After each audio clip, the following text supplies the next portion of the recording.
Welcome to the Determined Mom Show, the only marketing podcast dedicated to guiding mom CEOs into tranquility, wealth, and multiplying those precious moments. Welcome to this episode of the Determined Mom Show. I am your host, Amanda Tento, and I have with me the amazing Carl Lucchi. He is a business consultant with Success Builders, and he is the founder of a networking organization called I Refuse to Fail. Welcome, Carl. Hey, thanks, Amanda. I'm very excited to have you here because I've known you, I think, at least a couple years now, which is Yes. amazing. And we met on Alignable, which is like another version of LinkedIn.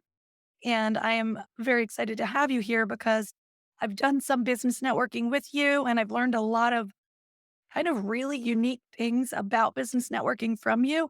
And that's why I wanted to have you here, is to share that with our audience. So tell us a little bit about how you got started and what you're doing, business consulting and networking and all of the things. Okay. I'll give you a little bit of background. I'm going to try to keep this as short as possible. In about 2009, I was doing some business consulting. And Amanda, you're not going to believe this, but I found out that I didn't know everything. And I know it's hard to believe, right? So anyway, was networking and I was helping people, but there were a lot of things they needed that I just either wasn't an expert at, didn't know anything. Like you with the Google business profiles. I don't want to learn it. I don't know it. So I need to have somebody like you. And of course, you're under my umbrella of things, of people that I refer just to help them. And so I thought I went to one of these things called a networking meeting, which I'd never been to before. And I did things the same way they did it. You go there, you pass out business cards, you do an elevator pitch, you set up a one-on-one, you do all the same things, right? So I thought this is pretty good. So the one I was going to, I was talking to the gentleman about it, trying to understand a little bit more about networking. And he said he had a lot of members, but he was getting out of it. And having a history of being a business developer, I went and I bought a domain name called TampaBayNetworkers.com. Didn't know what I was going to do with it, but I thought I'm going to take this back to him and see if he wanted to utilize that. And what we would do is what all the platforms are doing today. I was just too far ahead of my time. Like Alignable, kind of like LinkedIn, kind of like Facebook. All this was new. And but he didn't want to do anything with it. And I thought, well, develop this thing, I might as well do something with it, because I felt networking would be a good way for me to meet people that I could get to know and trust enough with my clients. And of course, I thought that's what everybody did with networking. So that was where my mindset was. So I started Tampa Bay Networkers, and I kept telling people that this was a place they could go, and they could go online and they could see different people's profiles, and just like you do on some of these other platforms. But nobody got it. They said, where are your meetings, Carl? So you only have to hit me over the head about 10 times for me to start paying attention. So I had to start my own meetings. So I cloned my meetings just like what I had learned from other meetings. And I did that. I started it in 2010, and it's still there.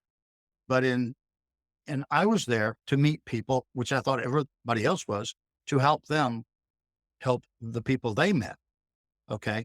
In other words, to build an umbrella of people they know, liked, and trusted.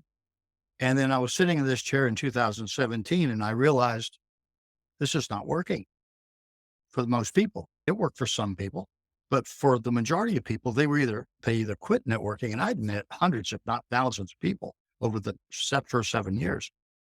And so as a business consultant, when something's not working, I tend not to do it anymore. I stopped personal networking. I left the organization there. I put it there for other people's meetings, and they did what they wanted to do. So I stopped networking, and I started tearing it apart from the time you get in your car to the time you get home, back when everybody did face-to-face networking primarily. And I found that there were some significant reasons why I wasn't networking, because I did polls, I did surveys, I asked other people, I went to other groups and just watched. And then I developed a formula that I feel works better for networking, because there are some major areas of networking that I think people are making a mistake. And also the groups are making a mistake, but it's not their fault. The reason why it's that way is because that's all they knew to do. They went, this is the way it was done. They copied that. They do what everybody else does. So they follow the sheep. And sometimes it takes them off a cliff if it's not working. And that's not to say it doesn't work for some people, but for the majority of people, I found it was not working. So I created a formula that I felt worked better for networking. My philosophy is that you can't fix anything unless you know what they don't know. You can't fix anything if you don't know why it's not working. So I looked at those aspects and tried to flip them around to where they would work. And that created this formula. Started doing live events in 2019, trying to test this to see if my formula was working. I was getting terrific feedback. People were saying, Carl, I'm not networking as much, but I'm getting better results and it's working. So I thought, okay, I'm onto something. So I'll continue to do that. COVID hit and I couldn't do that anymore. And so I found Alignable online, which it's like LinkedIn Lite for anybody who doesn't know what it is. It's not LinkedIn. It's not Facebook. It's somewhere in between. And I didn't really care for their platform or anything, but I figured I'd hang in for a while. And then they asked me to help them form groups and events and things like that. I did that for about 2.5 years. And I agreed to disagree with them on some things. So I decided to go out on my own and I formed a group called I Refuse to Fail. And through that group, it's required in my group that you understand that this is not about you. This was about helping other people. And once they get that concept, they pretty much can qualify. It's not about selling people. It's about assisting. So that's how I got to where I am today with this. And I utilize the same formula that I had, but I do it through osmosis because when people get in the organization, they have to follow the guidelines to do it. And those are some major areas. Did you want me to cover some of those areas? Yeah, I would love to hear those areas because I've attended some of your networking meetings and I know that they are drastically different than Yeah. the typical. You go around the room and you give a elevator pitch and Yeah. all of that stuff. So go ahead and tell us what's different from all of those things that you talked about. I really liked how you said when you're driving in the car on the way there, there's a mindset about it. There's a preparation that goes into attending a networking event, whether it's live or virtual. And talking about those things is going to help us to prepare whether we are doing live. I know there's more and more of those live ones coming back, but yeah, Yeah. I'd love to hear all of that. Yeah. This formula works no matter where you're at. Okay. In fact, it'll work at any event you go to, no matter what they tell you have to do. Okay. Because it's not that far off from what they're doing, but it's just tweaking it a little bit to make it work better. And yes, when you're driving to an event or online, getting ready to go to an event, you should have a purpose. There should be a reason why you're doing it. And it should not be to go there to sell people. That's not what you're networking for. If you're going there to sell people, go to a trade show. That's where you sell people. Put up a booth, advertise, and hopefully somebody comes by and says, I want one. But I've asked hundreds of people, why did you go to networking meetings? And they said, I went there to build relationships. Well, why didn't you just go to a bar? You can go there and drink and have fun and somebody's going to get drunk and they may even buy what you have, or you might get a date. What the heck? I don't know. Well, if you're going to Yeah, build well, relationships, let's be honest. You're going there because you have a product or a service that you want to promote or sell. Nothing wrong with that. That's what everybody does it in business networking. It's how you handle it when you get there. I also asked the same people, did you go there to buy anything? And nobody to this date has ever raised their hand and said, yeah, I went there looking to buy something. I've never had it happen. So if you've got 100 people going to an after hours event, okay, live or online, going there to sell stuff, and 100 people, those same people are not going to go there to buy anything, what happens? Nothing. Okay. So why do it? Okay. So that's what I came up with. So I thought there's got to be a better way.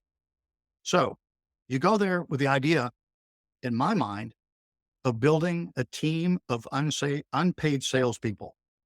Okay. You're going there to find somebody like Amanda that I get to know over time. It doesn't happen in one meeting. Not going to give you a referral. In fact, I'll talk about referrals in a minute.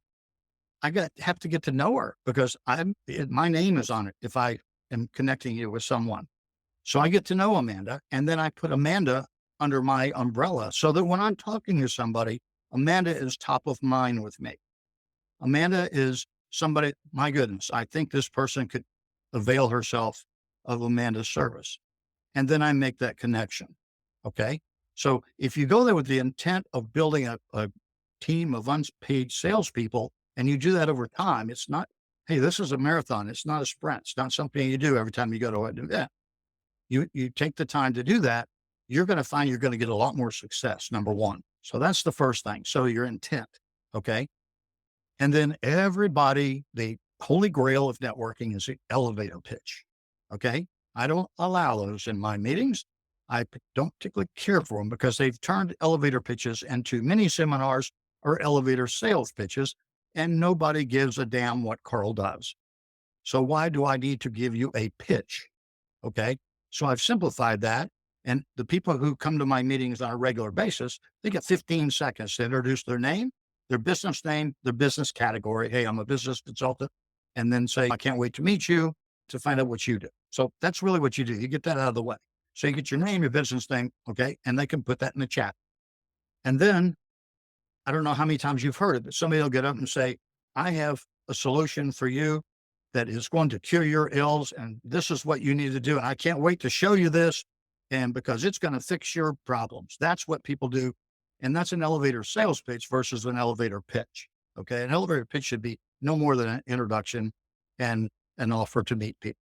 Done. Okay. So when you're doing live meetings, people go around also and they hand out business cards. Okay. In my estimation, business cards got about 3 major purposes. Okay. If you're in a contest to see who can collect the most, they're really good because I had boxes of them that I couldn't take with me everywhere. I had enough I could have wallpapered 3 houses. Okay.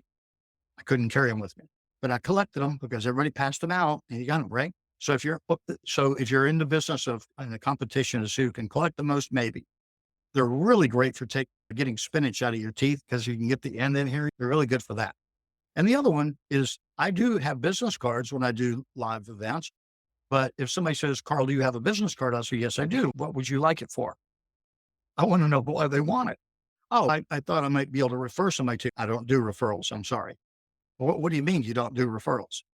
I said, well, I only do connections. I said, I get probably 50 to 100 referrals a year.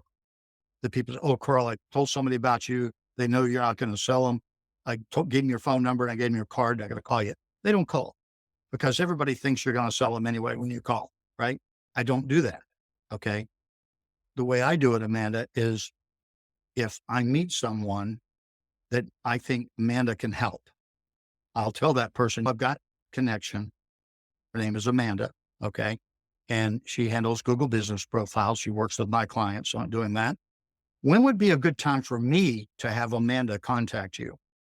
Now, number one, I find out if they're really interested. Then I assure them Amanda is not going to call them to sell them. She's going to contact them to educate them or explain what she does. And then if it works, that's a wonderful thing. Because referrals, I would rather get 10 solid referrals a year, 10 solid connections a year versus 100 referrals that never contacted. Okay. So you need to train the people you're talking to on how to make connections versus just giving out referrals. Okay. I don't care whether it's online, email, whatever, they don't work. Okay. So that's another aspect that I think is a big mistake. And then the one-on-one or one-to-one, however you want to call it. I don't think you should go to an event without setting up at least one with someone.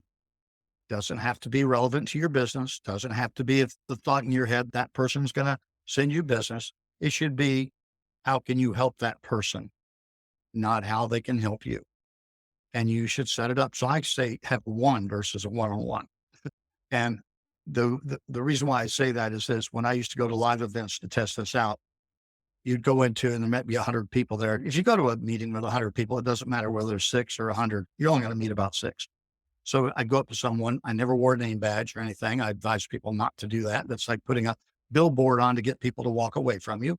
When you're at an event, you basically want to go up and you say, Amanda, I'm Carl. What do you do? And Amanda tells me what she does. And then she'll say, Carl, what do you do? Well, I'm a business consultant, but really, I want to find out a little bit more about what you do. And you keep gearing it back to Amanda. And then at some point you say, what? We can't do this all night. I got a lot of people to meet. Could we sit down, have some coffee, or can we do it on Zoom call or whatever? I think I might have some people that might utilize your service, but I would really like to get to know you better.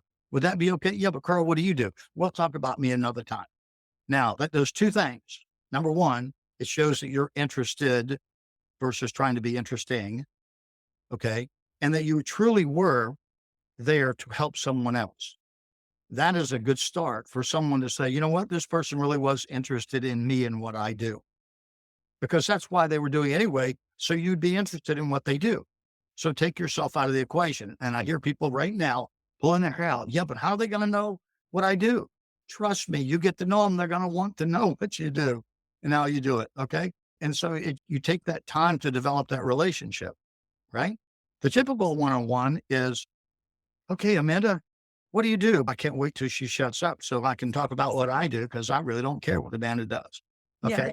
And about 8 out of 10, that's what it is. There are some people that know how to do it correctly, and they don't, get me wrong, but the majority do not. Okay. And you don't want to waste your time with people who will waste your time. And there's a lot of them because they don't know any better. It's not their fault. It's the way they were taught. Okay. And then once again, it goes back to the connections instead of referrals. You don't want to say, I got somebody I'll refer to you. why don't you give John a call? I know this guy, John, or I'll tell John to call you. Don't do that. Take the time to do that triangle connection and keep yourself in the loop. And then you get back. Amanda, did you get with Fred? Oh, geez, Carl, I forgot. Guess what? Amanda doesn't get connections anymore. Okay. Or I got with Fred. Yeah, it's really great. Thanks for the connection, Carl. And then, hey, that's great. Guess what? Amanda now thinks more of Carl. So Carl's more likely to get a connection. This is not brain surgery. This is pretty simple stuff, but it's just tweaking what people have been doing. Basically, your goal with doing this is to build a team of unpaid salespeople, but it's the methodology you use in order to do that. And that's what we do in the I Refuse to Fail partnership. I don't allow everybody in to the partnership because I want to make sure they're there for the right reasons. My name is on it. And the reason why I call it I Refuse to Fail, I get some feedback on that too. It's okay to fail, Carl. No, I think failure is like death. It's pretty final. Okay. It's okay to stumble. It's okay to fall. It's okay to pivot. It's okay to get back up, keep going. Just refuse to fail. Refuse to die. Don't allow anybody to tell you that's going to happen. Keep doing it and ask for help. Everybody needs, that's putting on my consulting hat, but it's okay to ask. I do it all the time. I'm older than water. I'm still asking questions. Okay. Still getting, okay. So anyway, so between that and you don't have to be the head of an organization to do it. I just happen to be the head of the organization demanding other people do it this way, but you can do that with your own business and demand that other people conform to networking the way you do. And you're going to build a strong group of people like I have to help me help other people. Yeah. I think that's amazing. And I want to go back to what you said about you calling it a one instead of a one-on-one. Yeah. To me, in my mind, when I think of one-on-one, I think of basketball. I think of like competition. I think of people like trying to take the ball from each other, right? I never But thought. I love what you said. I was like, oh my goodness, that makes so much sense, Carl. Just that. So go ahead and give it to them. Yeah, exactly. Hand the ball off to them. That's what they want. Okay. Yep. So just go ahead and give it to them. They're going to like you for that. Yeah. Instead of trying to battle them. That's a good Yeah. analogy. Yeah. I'll Yeah. use that. You mind? No, go right ahead. Yeah. So I remember years ago, I was a manager of a credit union and I would have to go to, as a forced representative of the credit union, I would be forced to go to these chamber events. And of course, there's 10 other credit unions there, 20 other banks. Yep. There's credit card processors. There's literally everyone and their mother is there.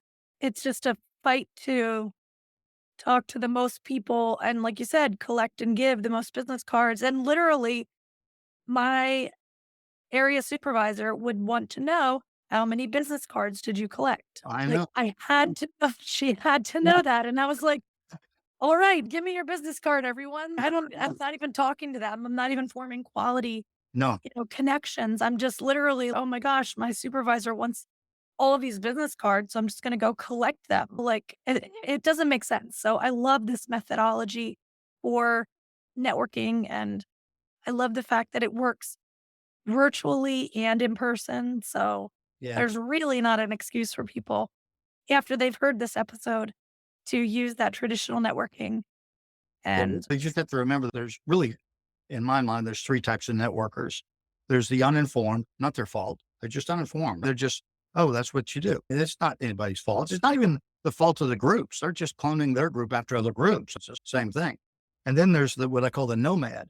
That's the person who jumps from networking meeting to networking meeting in hopes that somebody's going to buy what they have. That's like throwing mud against the wall. Yeah, maybe every once in a while, even a blind squirrel gets a nut once in a while, but it's not going to happen. You're not going to develop relationships And then there's a professional networker who understands the reason why they should be there. Okay. Right. There's only three types. And the idea is that what I'm trying to do is one person at a time or in small groups, retrain people's brains about networking and how it should be done. It's not easy. It is a marathon. Okay. It does take time. And the other thing is if you've got a favorite event you go to, for heaven's sakes, invite people to go to it if you feel it's a quality event. The last thing I tell people in my event, at every event, is if you like what we're doing, please invite somebody like interest here so that we can get to know them and possibly they can help us or we can help them. If you don't like the meeting, just don't tell anybody. Okay. And of course it gets a chuckle, but most everybody that is not a nomad jumping from meeting to meeting, they come back and now we're developing a strong group. And these events we have every Wednesday are free. At this taping time, they're every Wednesday and they're on Zoom. We don't do any live events, but we do that. And then the partnership is something separate. Okay. And what I do is I use the live events to find those, you got to walk through the weeds to find the flowers, right? So I try to find those right people who use the Zig Ziglar philosophy that we follow of, if you help enough other people in life get what they want, you'll get what you want. And that's our philosophy.